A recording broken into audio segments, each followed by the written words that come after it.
fisioterapi dada dengan tujuan untuk meningkatkan pola pernafasan. Dilakukan fisioterapi dada yaitu untuk meningkatkan efisiensi pernafasan dan membersihkan jalan nafas. Fisioterapi dada ada 1 handuk, tisu, handscoon, tempat sekutum, dan bantal. Kita akan melakukan tindakan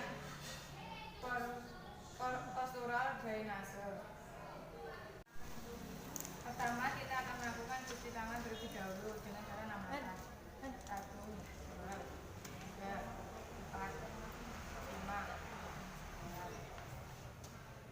Yang kedua, kita lakukan pada pasien. Ya Allah, ini awakmu. Saya akan melakukan tindakan tapping yaitu dengan menepuk dan punggung bagian posterior dan penggetaran subduksi. Yang pertama kita lakukan cuci tangan terlebih dahulu.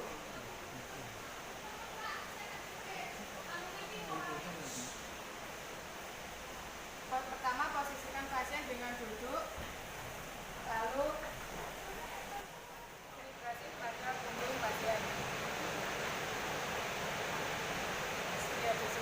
Lakukan pada pasien gerakan dengan cara menggunakan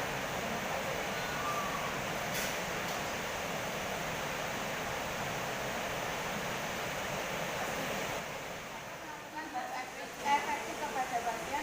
Posisikan pasien dengan senyaman mungkin atau dengan cara duduk. Pertama kita pasangkan perlak atau handuk terlebih dahulu.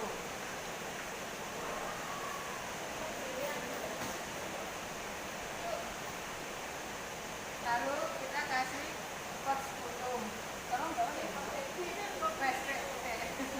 Anjurkan pasien untuk melakukan menahan nafas dalam dan selama 2 detik sampai 3 detik, lalu hembuskan pelan-pelan.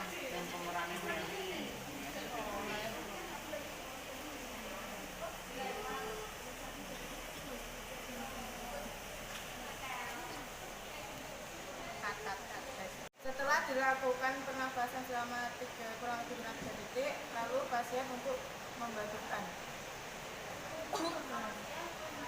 Sudah Bu, itu ambilkan itu untuk pasien.